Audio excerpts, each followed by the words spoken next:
morning, everyone. Thank you for being with us this morning. We're going to go into a time of worship.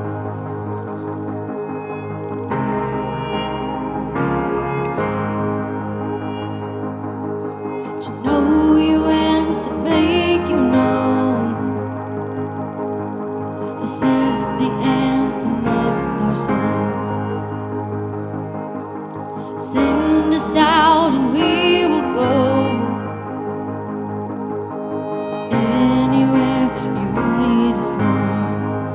Driven by love until all heaven will carry your name to the ends of the earth. We'll carry your love and shine with your light till the whole world knows you and lifts you high. Our eyes we set on Jesus as we obey the great commission.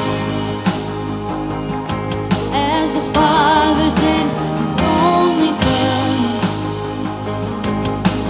Jesus, you are sending us. Oh, Jesus, you are sending us. Driven by love till all heaven will carry your name to the ends of the earth.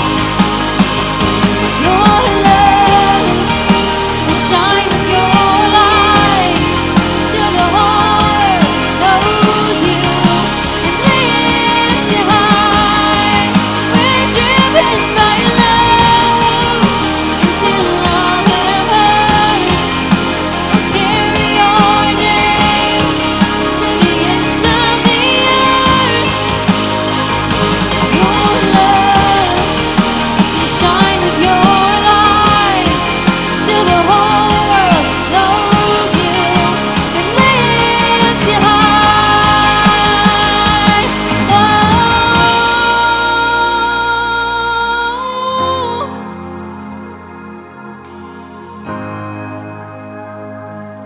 Oh,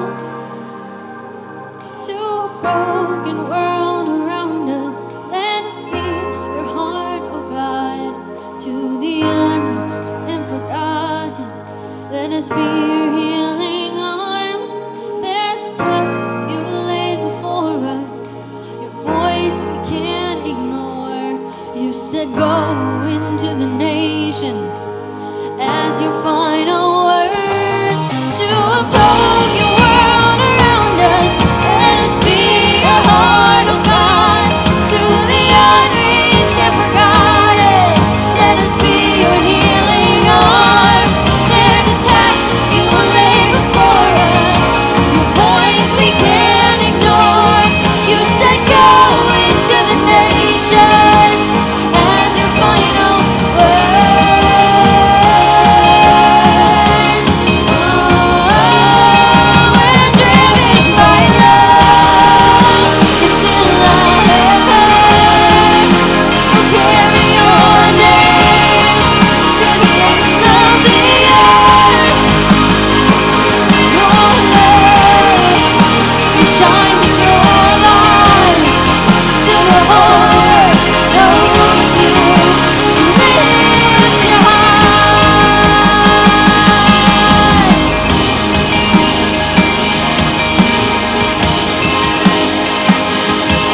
turning back from who you are.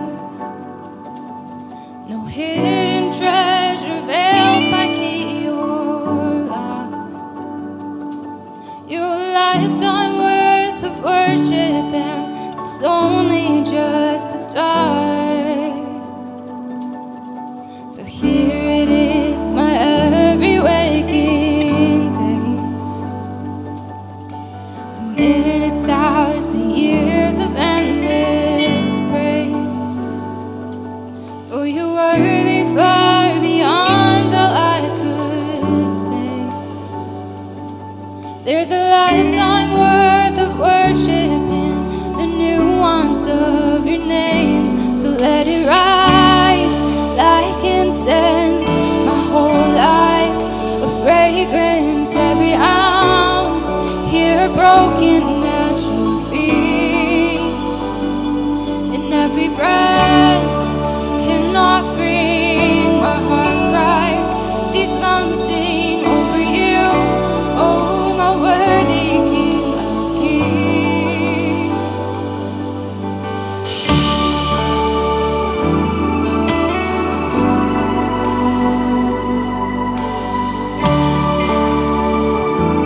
Let's just welcome him into this place. There it is, your alabaster box, giving all you are for all I'm not. I can't believe that's the kind of king you are. How could I not bring a lifetime worth of worship to you, God? Let it rise like incense, my whole life a fragrance, every ounce here broken at your feet. And every breath, an offering, my heart cries, these lungs sing over you, oh my worthy King of Kings. So let it rise like incense, my whole life a fragrance, every ounce here broken at your feet. And every breath, an offering, my heart cries, these songs sing over you, oh my worthy King of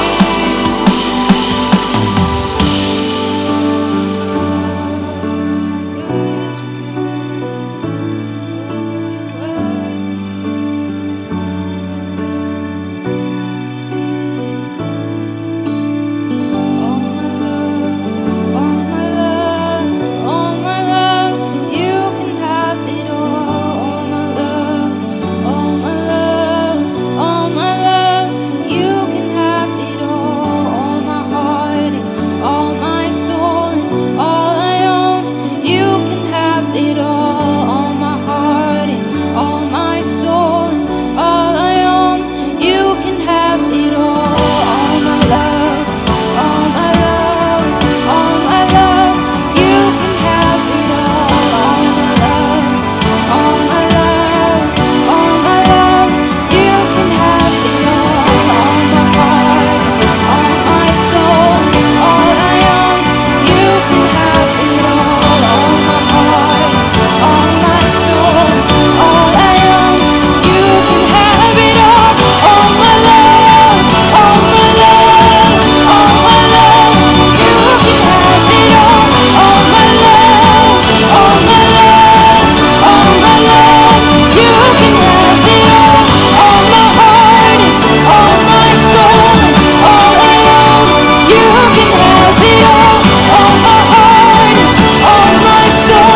call out to you this morning and we lay our lives before you saying, you can have it all, Lord.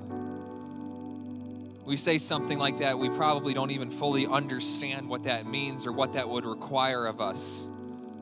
But I pray that we would all take that step of faith this morning, knowing that when we step into the life that you have for us, it's the life that we were intended to live in. That you gave all of your life for us so that we could experience life, and that we would in turn take up our cross, follow you, and give you everything that we have so that we can live in the space of eternity, so that we can become who it is that you've designed us and called us to be, Lord.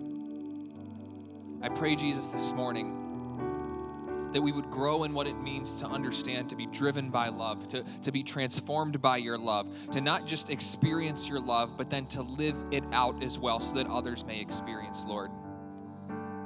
I pray, Jesus, that we would all have open hearts and minds to continue to receive whatever it is that you're saying to us by the power of your Holy Spirit this morning, that we would move forward into the life that you have for us, that you don't call us to stay the same, that you don't call us to move backwards, but you're always calling us forward, Lord. And I pray today, Jesus, that we would respond to the call, and that today would not just be another Sunday morning that we leave in the dust and forget about, but it would be a catalyst for the life that you called us to live today, tomorrow, and into the future, Lord.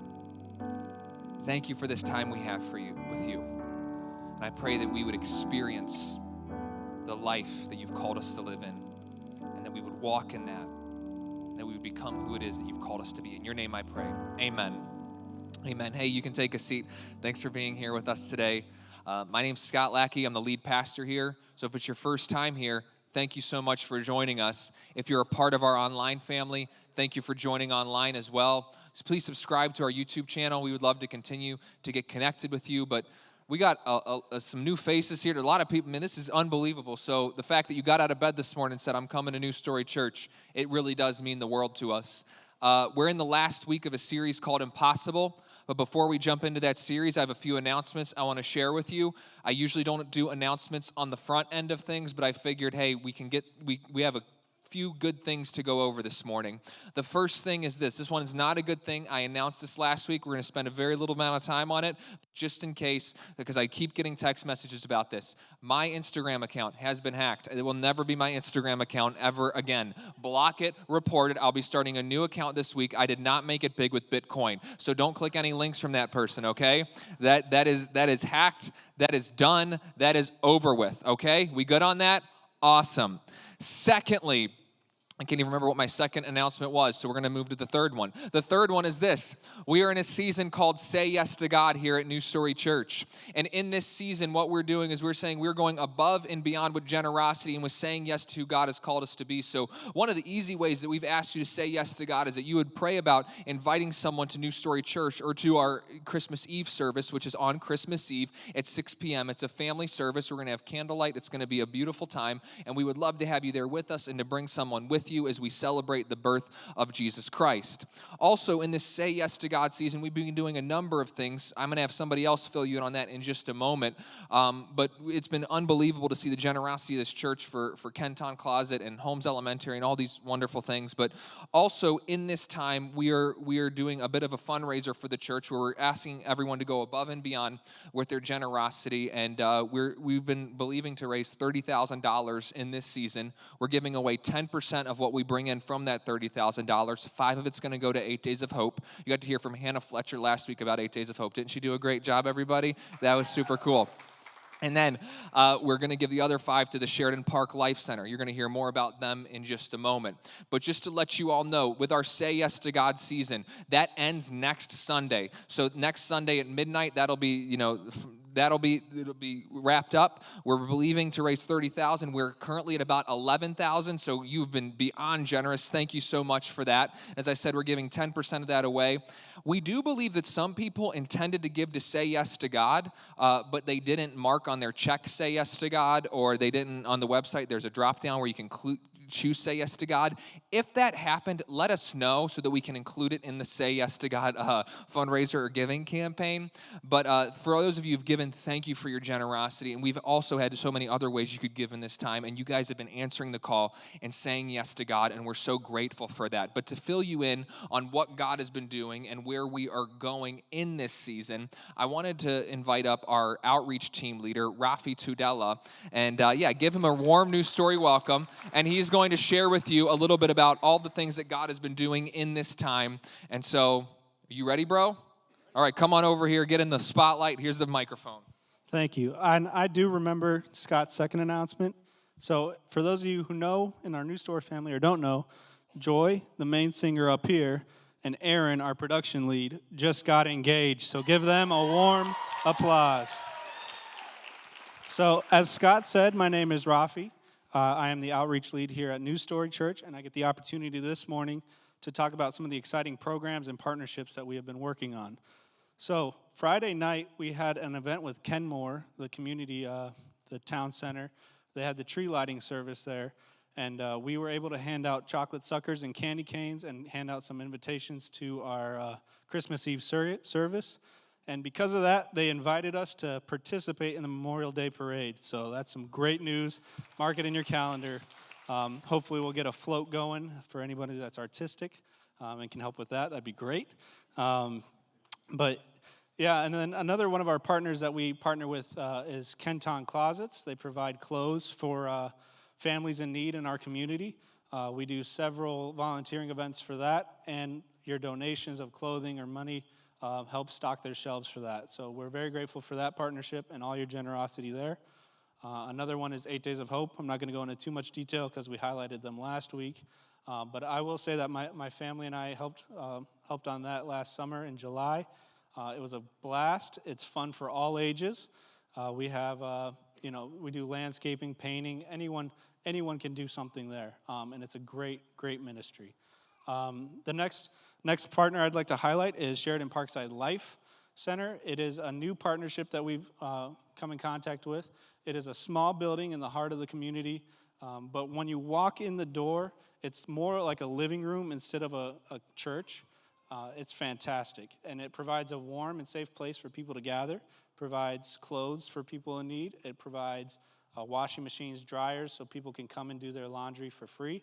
And it also has a community kitchen, which they teach cooking classes and nutrition classes, and also they have it available for people to use. So it's a fantastic program.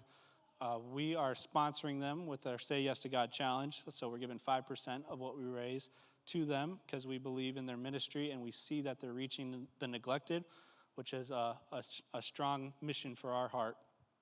And lastly, I want to mention a program called that we've been working on all year, and it's in partnership with Holmes Elementary School.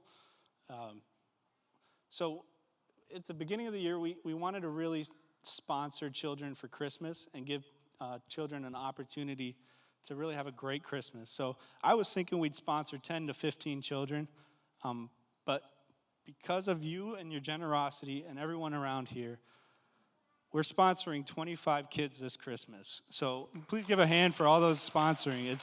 It's amazing. It's going to be an unforgettable Christmas for those kids, and it wouldn't be possible without you guys. As a reminder, the drop-off is next week. We're collecting them over by the kids' table. We'll cross the name off the list, and then later on that day, we're going to be delivering those gifts to Holmes Elementary, and they'll be distributing it out all week. Our next volunteering event that we have coming up is the Christmas tree service, or Christmas tree giveaway. So really, it's a program run by the building. They give away Christmas trees and decorations on Christmas Eve morning. We're going to be handing out hot chocolate and helping facilitate that. So if you're interested in volunteering with that, it's Christmas Eve morning. Please come see myself after the service or over at the information desk, and I'll get your name and number and then be in contact with you. So without further ado, thank you for all your help and all your support, and I want to toss it over back to Scott Lackey. Awesome. Thank you, Rafi. You're doing a great job. And so, this season has been unbelievable and seeing how God is moving in each and every one of you. So thank you for saying yes to God. Thank you for being a part of what God is doing here at New Story Church. And hey, we're ready to get on with this series now. Has anybody enjoyed this series, Impossible? It's been a pretty good series, right? Yeah. So this is our third and final week of this series, and we've been in the book of Daniel, and what we've been doing is we've been talking about, hey, what happens when you're in an impossible situation, and then we see that our God always comes along and he does the impossible in the midst of an impossible situation. And this is our third and final week. And I want to start to you by reading in Daniel chapter 6, verse 10. I'm not going to give you all the context right away. We'll get to that later, but I just want to read this passage to you. It says, "Now when Daniel knew that the document was signed," what document? We're going to get to that in a moment. When Daniel knew that the document was signed, he entered his house. Now in his roof chamber, he had windows open toward Jerusalem, and he continued kneeling on his knees 3 times a day, praying and giving thanks before his God as he had been doing previously. So, the title of today's message, if you're following along, is this: A Theology of the Impossible, Part 2. I know that sequels aren't always as good as the original, but I think that we're going to be on to something today. Last week was the Theology of the Impossible Part 1. The week before was a handbook for exile. So Theology of the Impossible Part 2. Before I address what Daniel was doing when he was praying in Daniel chapter 6, I want to ask a question. How many of you this past week made this statement or something like it? I'm tired. Anybody here say that this past week? Come on, put some hands in the air. Everybody said, I'm tired. Have you ever found yourself just saying, I'm tired, because you have nothing else to say and you just want something to say? Like, I'm just tired. It's just an easy thing to say. Oh, I'm tired. I'm tired. It's easy to, I say this a lot, actually. I'll say, I'm tired. And then Kim will say to me, it's because you don't get enough sleep. And I'll say, no, that's ridiculous. I get plenty of sleep, Kim. She'll say, no, you don't get enough sleep. I said, no, I get plenty of sleep. She said, no, Scott, you need to sleep more. I say, Kim, 5 hours of sleep a night, every night, is more than enough of sleep. And she'll say, no, it's not. And I'll say, yes, it is. And she will not budge. And we just go back and forth. But I find myself saying over the course of the week, I'm tired, more than I would like to make that statement. Have any of you maybe as well started to have that feeling where you're not just tired, but it moves into like this form of exhaustion or feeling drained, and it lasts more than a day? Some of us, this starts to happen when it gets dark outside, when it feels like almost 20 hours of the day here in Western New York. Like, oh my goodness, when am I going to see the sunlight again? You start to feel drained. You start to feel exhausted. You start to feel tired. And sometimes you can point to reasons why. Okay, my job it's been really demanding lately, or something like that.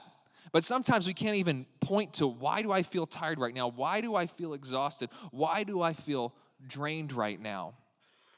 And I think some of that goes back to what we talked about 2 weeks ago, when we find ourselves in a space that feels like exile. Exile space is that space where you know you're supposed to be here right now, but you don't really feel like you belong. And some of us, you're in that space. Maybe it's with some of you are in school and you're like, I don't know if I picked the right school. Like, I think I'm supposed to be here, but I don't always feel like I belong. Or some of you, it's with your job. Like, I know I'm supposed to be doing this job, but I don't feel like I belong. Some of you, it's in your family. You're kind of the outcast. It's really awkward for you to show up to family gatherings at the holiday season. You're like, I know I'm supposed to be here. I got an invite to this thing, but I don't really feel like I belong right now.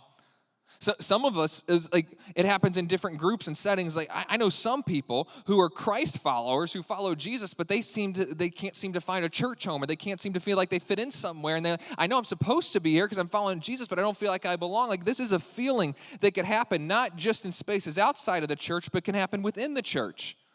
Over the past couple months, I've been talking with some different friends who work at ministries and places like that, and they're following Christ, but they don't feel like they belong where they're at, and it's just this weird feeling and this tension that we've all probably had before. It could be within a religious setting. It could be in a non-religious setting. It could be in your job. It could be in your family. It could be at a school. After a while, I know I'm supposed to be here, but I don't feel like I belong. And then some of us start to get a little bit of a victory over that. We start to move forward. Okay, you know what? I know God has me here for a reason. I know that I'm not here by mistake. We're going to move forward. We're going to figure things out. But then 2 things start to hit you that start to wear you down. Time and tired, or time and exhaustion. Time has this interesting way of flying by, but also wearing you down all at the same time. Like, oh, where did the time go? Oh, man, it feels like I've been here forever. It has this, and so it could be time, or exhaustion, or they kind of work together. And if the location that you're in, or the vocation you have, or the school that you're in, or the connections, or if those things haven't wore you down and you've started to move forward, after a while, it's as if time will start to wear on you, or exhaustion, or I'm tired of this. And I imagine that those two feelings were feelings that Daniel had to be tempted with. The scriptures don't say that, so I am speculating. But as we were reading Daniel chapter 6, where Daniel is praying, looking towards Jerusalem, what we don't often talk about in this part of the story is that Daniel has now been in this exile space for over 50 years. He's pushing 70 years old. He's been here for a long time. And I bet there were times when he would think to himself, when is this going to stop? When is this going to end? Because as he would pray and look towards Jerusalem, from his worldview and his perspective in his time period, Jerusalem was the city on the hill. It was the light of the world, is what some language would have used, people would have used for that space. So Daniel is constantly on the outside looking in at the space that is supposed to be the light, praying to God, believing that one day he will eventually experience the ideal, but he's here not only no longer in Babylon, but now they're under Persian rule. And I wonder if after 50 years, if every once in a while Daniel thought, man, I'm tired. Time is really wearing.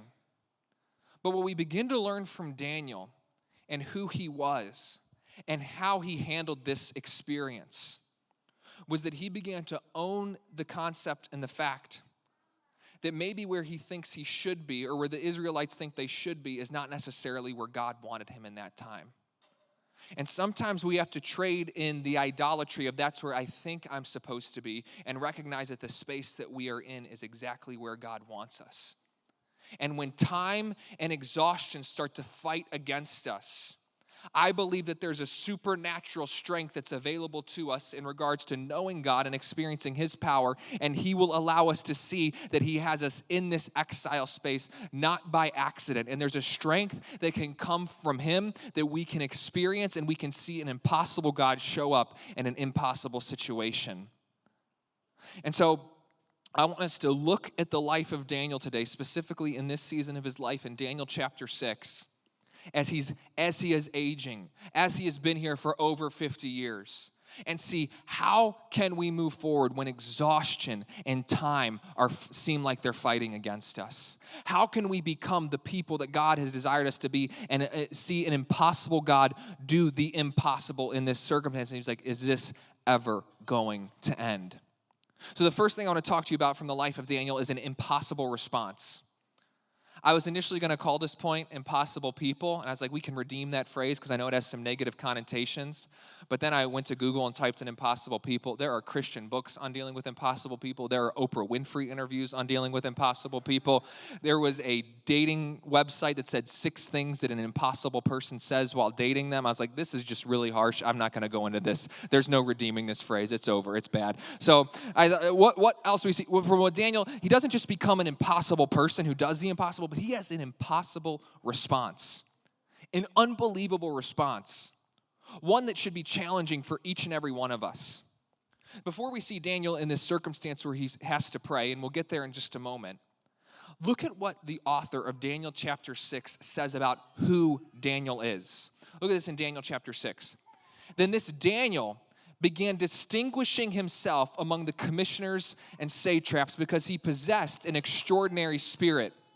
And the king planned to appoint him over the entire kingdom. Then the commissioners and satraps began trying to find a ground of accusation against Daniel in regards to government affairs. So just stop here for a moment. Can you go back to that one? He says, he began distinguishing himself among the commissioners because he possessed an extraordinary spirit. And the king planned to appoint him over the entire kingdom. So this new Persian king, Darius, he likes Daniel a lot. He goes on to say, but the people who were against him, they could find no ground of accusation or evidence of corruption, inasmuch as he was faithful, and no negligence or corruption was to be found in him. Then these men, the guys who didn't like him, they said, we will not find any ground of accusation against this Daniel unless we find it against him with regard to the law of his God. Daniel had such high character He was such a different kind of person that even the people who disliked him, even the people who wanted to say something against him, they said, we can't come up with anything against this guy. He had no negligence. He was not sweeping anything under the rug. He was not cutting any corners. People who were looking for him to fail from a distance couldn't find anything about him. And what I love about this is it says nothing about his gifting. It says nothing about his abilities. And we know that he had a supernatural ability to interpret dreams. They didn't look at him and say, oh, because of what he can do, we can't come against him. It was all about who he was. I don't know about you, but I want to become the type of person that no matter what people try to say that I've become the type of person, I hope that you will become the type of person that we have the highest of character.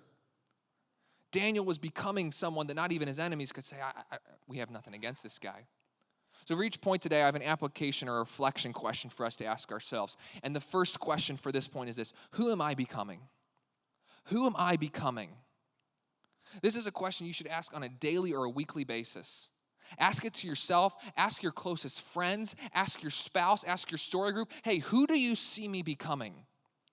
Who am I? It becomes very easy to just coast through life and not ever consider who we are becoming. Are you becoming a person of angst? Are you becoming a person of bitterness? Are you becoming a person of divisiveness? Are you becoming a person who's just complaining and fed up and irritated all the time? Who am I becoming? Or are you becoming a person who's filled with empathy, who's filled with care and compassion and love and kindness and Christ-likeness? Who am I becoming? Who are you becoming? This is a critical question for us to consider. I don't know about the rest of you, but over the past 6 months, I've been hooked on this podcast. Some of you probably listened to it. It's called The Rise and Fall of Mars Hill. I've been hooked on this. They just dropped the last episode yesterday. It's 2.5 hours. I've listened to almost every episode of this podcast at least twice because I'm just so blown away by the story. But this podcast traces a church that was called Mars Hill. It started in 1997 and ended up closing its doors in 2014. And in this, what they're doing is, how did this church rise and then have to close its doors 17 years later? It was one of the fastest growing and most influential churches in the entire country. If you don't know about Mars Hill, you might know the name Mark Driscoll. He was the lead pastor of Mars Hill. If you don't know anything about Mark Driscoll and you want to know about him, just go to YouTube, type in Mark Driscoll, how dare you? That will tell you everything that you need to know about Mark Driscoll. And I am not promoting that behavior, by the way. But just check that out. So this podcast is tracking the rise and fall of Mars Hill. And when I'm listening to this podcast, it's so easy to listen to some of these stories of maybe spiritual or authoritarian abuse and say to myself, those people, how dare they? How could they not see this? How did they not do something? How did they not say something? It's so easy to just point the finger and be like, how could they not see this coming? But then as I've been listening to it, I feel like God's been challenging me to say, Scott, you need to listen to this with a more humble approach. You need to listen to this with more heartbreak and less anger. When we listen to stories like this one, it becomes so easy for us to want to point the finger at people and say what they could have done or should have done or didn't do or did do. But maybe when we hear stories like that, we should point the finger back at ourselves and say, who am I becoming? It's so easy to look at what others are doing and who they are becoming and to put others down. But instead of saying, who am I becoming? And how am I allowing Christ to speak into my life so that doesn't become me? How are we allowing Christ to speak into our lives so that doesn't become us? And unfortunately, what happened in a case like Mars Hill, there's so many things that went into this. But sometimes what happens is we get so focused on what people can do that we don't become concerned about who they are. We start to say, oh, well, they can do this, they can do that. They're so gifted in this, they're so gifted in that. And so we start to just sweep things under the rug because, well, things are growing, things are going good. They can do all of this stuff. But like I said, what's so remarkable about Daniel is his character that set him apart was all about his character. It had nothing to do about what he could do. It had nothing to do, oh, he can interpret dreams, we can't come against. No, it all had to do about who he was becoming. Who are you becoming? Who am I becoming? And when the pressures of exile were getting to Daniel, when the pressures of rejection could have been getting to Daniel, he never allowed the exile to shape him, but instead he always allowed God to shape him in the exile.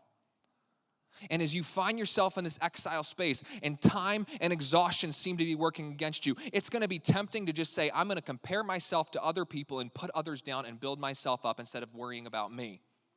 But we have to be willing to ask, who am I becoming? And recognize that who you are is much more important than what you can do. This reminds me of the words that Paul goes on to share in 1 Corinthians 13 when he's talking about spiritual gifts. By the way, we have a series coming up on this that I can't wait for. But I really want to talk to you about this part right here.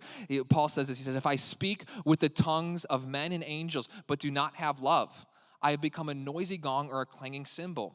If I have the gift of prophecy and know all mysteries and all knowledge, and I have all faith so as to remove mountains but do not have love, I am nothing. And if I give all my possessions to feed the poor, and if I surrender my body to be burned, but do not have love, it profits me nothing. What is Paul saying? I could have all these gifts, and I can do all of these things, and I could be so talented, and all these people could notice me. But if I do not have love, if I am not wrapped up in who am I becoming, if I am not wrapped up in becoming Christ-like, then those gifts, those abilities are futile. So we have to ask, who am I becoming? And instead of working for the temporary, work for the eternal. And what we learn from Daniel is that the exile does not have to shape us, but God can shape us into exile. And Daniel may have been looking to Jerusalem, the place that was known as the light. But I think that what Daniel began to understand that would be helpful for all of us to understand is that the light is not someplace out there. But when you know God, the light itself has been placed within you. And the light has been placed within you to bring about the presence of God to wherever it is that you find yourself. You are not there by accident, and time and exhaustion may be working against you. And I want to get out there, I want to go there, and God is saying, let me make you the light right here, right now, and become a person with an impossible response so that you can see his impossible hand at work within your life. Which brings us to our second concept, impossible communication. Impossible communication. See, these officials, they go to Darius, the king, and they're trying to come up with this way to come after Daniel. And they say, here's what we're going to do. We are going to convince Darius to sign this decree that you can't pray to anybody except for Darius for 30 days. So that's what they do. They put this decree together where you can't pray to anyone but Darius. And Darius is like, oh, that sounds like a decent idea, not thinking of the consequences. Because like I said, Darius likes Daniel. Darius likes God. So they put together this decree where in Darius signs, it says, you cannot pray to God, anybody but me, King Darius, for 30 days. And if you pray to anybody other than Darius, you'll be thrown into a lion's den. Not a very great story. So Daniel hears about this, and he's distressed by it. But look at how he responds. This is where we started in Daniel chapter 6, verse 10. Now, when Daniel knew that the document was signed, he entered his house. Now in his roof chamber, he had windows open toward Jerusalem, and he continued kneeling on his knees 3 times a day, praying and giving thanks before his God, as he had been doing previously. So Daniel hears that this decree is out, that he has to pray. The decree says you should pray to Darius, or you'll be thrown into the lion's den. And his response is to look to Jerusalem, get on his knees, turn to God in prayer, and open up this line of impossible communication. Just a few years ago, I was with a friend down in the southern tier, and he was trying to make a cell phone call, and he's like, I don't have service out here. And he said to me, I have a hard time believing that we went to the moon and we communicated from the moon to the earth, but I can't get cell phone service in New York State.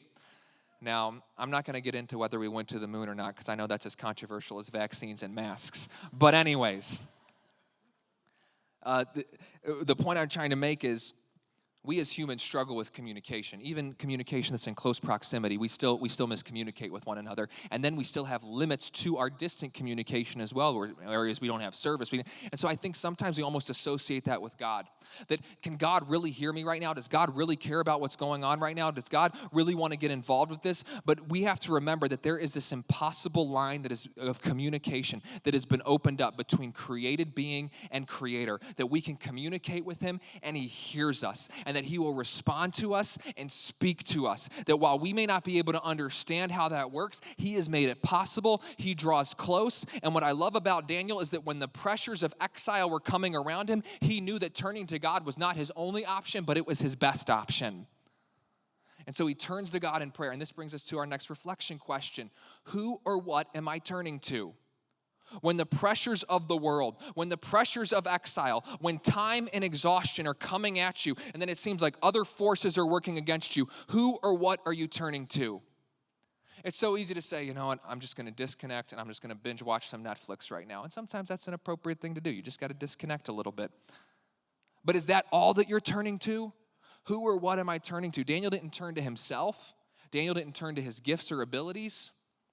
Daniel, in the moment of great stress, in a moment where it seemed as if, oh my gosh, I'm almost 70. How much longer is this going to go on? He turns to God and opens up that line of impossible communication. And these first two questions, they complement one another. Who you are becoming will determine who you turn to. And who you turn to will shape who you are becoming. And Daniel chose to turn to God in this moment. And here's the thing, it gets even better for us, because in Daniel's structure, in the old covenant, he said, I got to go through this ritual where I look to Jerusalem and I get on my knees and I do all this. And it was this great and beautiful ritual and look to Jerusalem. But hey, we're on the other side of resurrection. And the Holy Spirit has now come, and the earth is the Lord's, and the fullness thereof. God is present all places at all times. And Paul writes in 1 Thessalonians that we can pray without ceasing. You don't have to be in a church. You don't have to be in a certain religious space. You don't have to be on your knees by your bedside. You don't have to be in any certain place or time. You can talk to God wherever you are, whatever you are doing. We have the ability to open up a line of impossible communication and pray to God and call out to Him, and He will respond. He will speak into our lives, and no matter where you are, He is present, He is there, and you can call out to Him. Impossible communication. And here's the other thing. Like Shadrach, Meshach, and Abednego last week, if they wanted to, they could have chosen to bow down to the golden statue. If Daniel wanted to, he could have made the decision to not pray to God and just go along with whatever. They had their free will to make those decisions. But I believe that Shadrach, Meshach, and Abednego chose not to bow to the statue, and Daniel chose to continue to pray to God, one, because they knew that was God's will for them, and they would be dishonoring God if they made a different decision. They knew that they could not worship a golden statue, and Daniel knew, hey, I still have to pray to God. They knew that. But that's the primary reason. But I believe a secondary reason would be this, is that they knew within their heart of hearts that from a human understanding, it may have been easier to just go along with the status quo and bow to the statue. Daniel probably knew from a human understanding it probably would have been easier to just go along with whatever, maybe not publicly pray to God, maybe, just do my thing. From a human understanding, that would have been way easier. But I believe that Daniel and Shadrach, Meshach, and Abednego, they didn't want to just merely exist. They wanted to fully live, and to live a life that is abundant and full and free. And they knew that to live the life that's abundant and full and free, they had to be connected to the one who is the giver and author of life. They had to be the one who connected to the one who is overflowing with abundance and freedom and life itself. We could all just get along. We could all just, move along and exist in this world. But I believe that you've been called to something greater than just merely existing. You've been called to an abundant life in Christ Jesus. You've been called to a full life in Him, to move forward into what He has for you. And when we say yes to Him, church, we are not just saying yes to, we're going to follow along this. We are saying yes to living fully alive in Him, and not choosing just to exist, but choosing to fully live within the life that He has called us to. So Daniel prays, and the officials report him. Of course they do. Both this week and last week's story deal with a lot of snitches. These people, these guys are not acting like grown men. They're acting like children. So they report Daniel, and then Darius is upset. He realizes he made a mistake. Oh my goodness, because I like Daniel, and he's pretty upset. But he has to follow through with his word. So he chooses to throw Daniel into the lion's den. And Darius' response is so different than Nebuchadnezzar. When Nebuchadnezzar threw Shadrach, Meshach, and Abednego into the fiery furnace, he basically said, who could rescue you from me? Darius looks at Daniel and says, hey, your God will rescue you, or I hope your God will rescue you. Completely different response. Things are a little bit better for him in Persia than they were in Babylon. So, so he throws Daniel down there, and I want to show you this part right here. It's a little bit off the beaten path, but it's just a cool spot for us to look at. Look at what the text says here. It says, a stone was brought and laid over the mouth of the den. Now, Daniel didn't know this, but we know something that Daniel doesn't know because we live on the other side of the resurrection. Our God specializes in rolling away stones from places that were meant to signify death. Our God specializes in taking that thing that was meant to seal your fate and saying, not today, not today. And he specializes in taking that spot where the stone was sealed, where it was brought over, where it was meant to say, this is death, this is gone, it's over, there's no more. And he says, I'm going to breathe life into that. I'm going to sustain you in that. And the place that was meant to take all of the life out of Daniel ends up being a testimony of great life for years and years to come. Our God specializes in this. And that's what happens. Darius can't sleep all night. He's upset. He's worked up. And he goes to check in on Daniel. And Daniel's like, yeah, I actually slept fine last night, Darius. I know you didn't sleep super well, but I was good down here with the lions. It was fine. He actually says, my God, he closed the mouth of the lions. And he was okay. Darius is blown away. Takes Daniel out of the lion's den. And this leads us to our last concept, which has been a theme throughout this series, and it was a theme even in our series back in September. So I think God is trying to show us something as a church. It leads Daniel to a place of impossible influence. It's like, how could this possibly happen? This Hebrew boy who was taken into captivity under Babylon, who's now under Persian rule, is now brought to a place of impossible influence. We talked about this 2 weeks ago in week 1, that we should not be shocked when our values and convictions do not always align with prevailing authorities. But we should be shocked when we are rapidly losing influence. We should not be committing influence self-sabotage when we speak up about our values. We have to speak up about our values, speak boldly, speak confidently, and then leave the space for the supernatural to work. That's what Daniel did, and that's what Shadrach, Meshach, and Abednego did. And so Daniel goes to God because he knows that going to God is not his only option, it's his best option. And then he says, you know what, God, I'm going to let you take care of the rest. And God miraculously moves on behalf of Daniel. He closes the mouth of the lion. Daniel's brought out. And look at Darius's response. This response from Darius would have been unheard of in the ancient world. For a king to start worshiping another god or recognize somebody else's authority would have been unheard of. But God moves through Daniel to a spot of impossible influence in this kingdom. Look at this in Daniel chapter 6.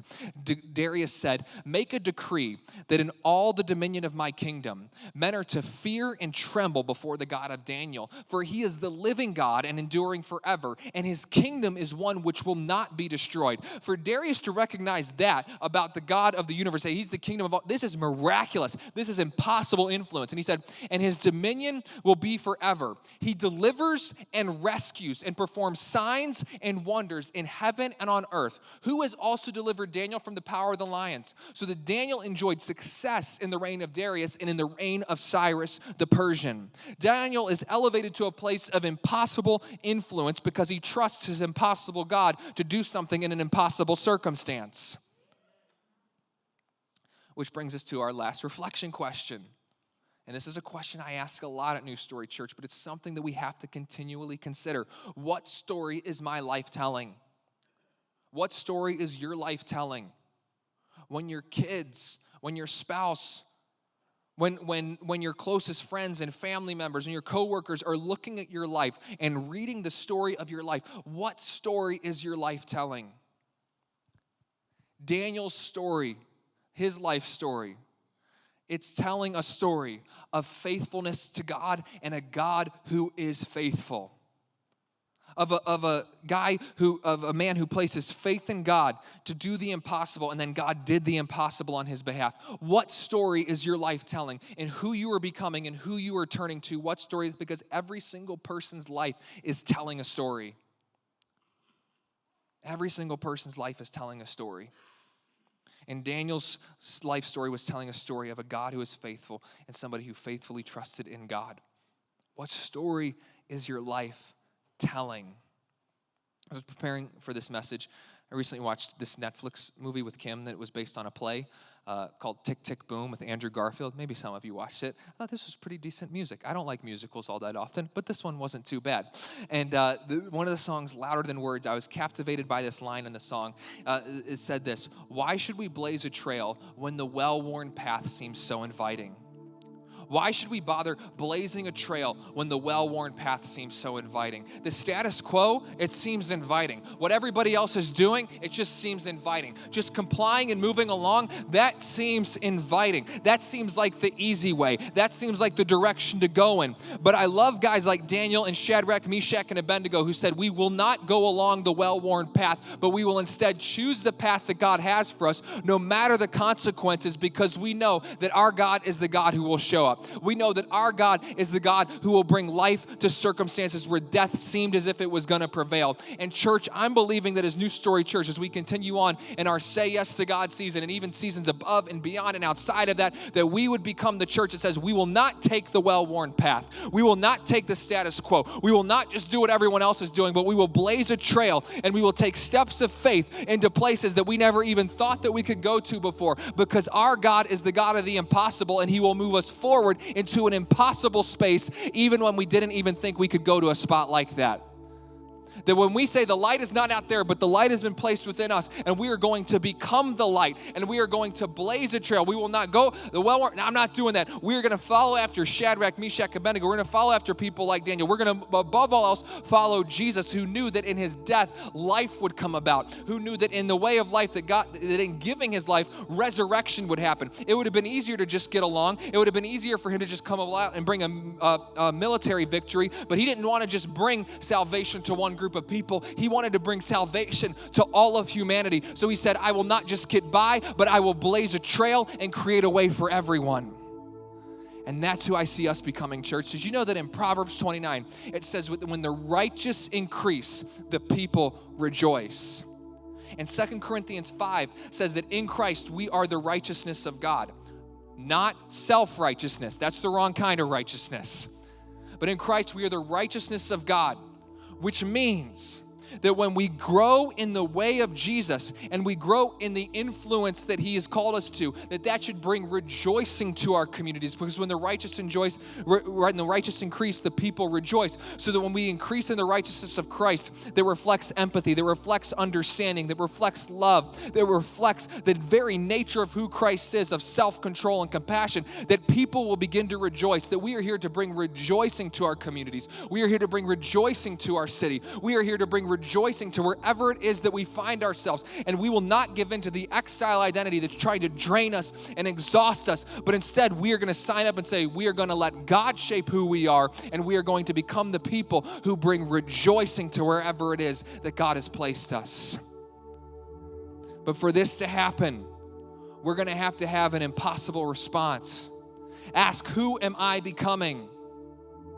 And then say, I'm going to open up that line of impossible communication and know, hey, who am I turning to? I'm turning to God, because he hears and he responds. And we are going to become people of impossible influence and know that the story of our life can tell a story of the goodness of God. Daniel influenced a king, that when we focus on the story our life is telling, that as the church, we can become the people who influence kings and leaders and rulers and co-workers and families. That we will become those people who raise to the influence that God has called us to. And it all starts by asking this question: who am I becoming? I'm going to throw the band off here for just a moment, but if you would, please bow your heads and join me in prayer for this moment. I didn't tell the band I was going to do this, or the production team, but I feel like we should have a moment of prayer. And I also, I know for a fact, just because I try to stay in touch with everyone to the best of my ability, that there are some people here at New Story, and people even outside of my own knowledge, I know for a fact, are in need of some prayer this morning. And because you do feel as if you're in an impossible circumstance, in an impossible place, and it seems like this just keeps working and moving against you, whether it's the enemy or the world itself or just your own circumstance or exhaustion or time.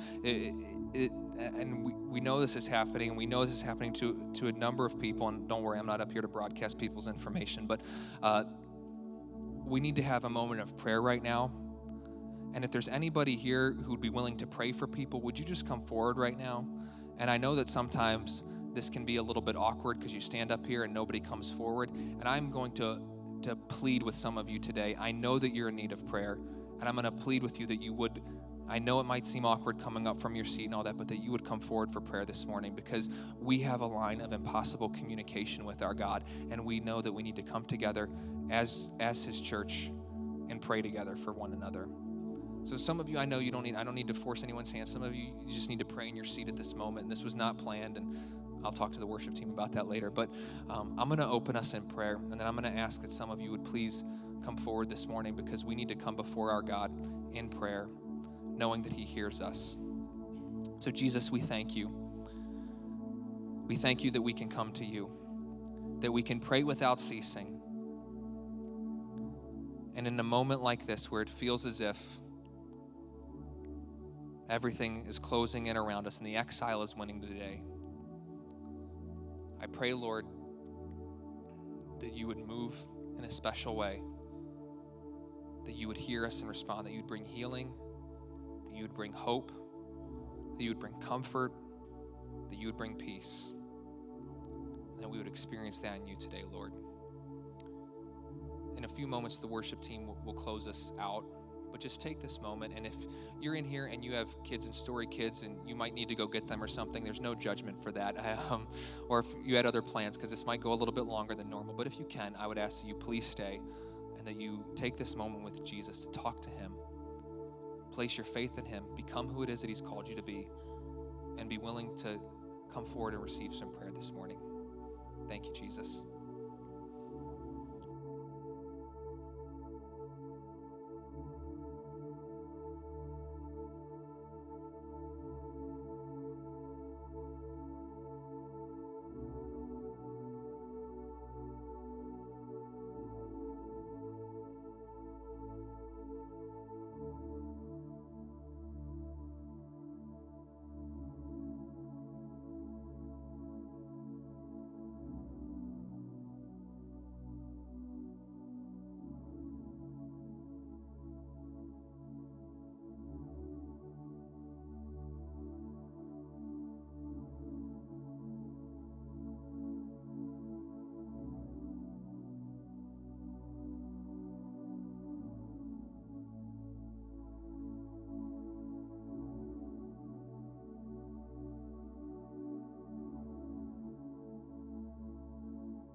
Hallelujah. He's just in this place this morning. Thank you so much for being here, guys. We love you all. And if it's your first time here, we want to meet you. We want to get something in your hand. And we just hope that you guys have a great rest of your week. And we hope to see you again next Sunday. Love you guys.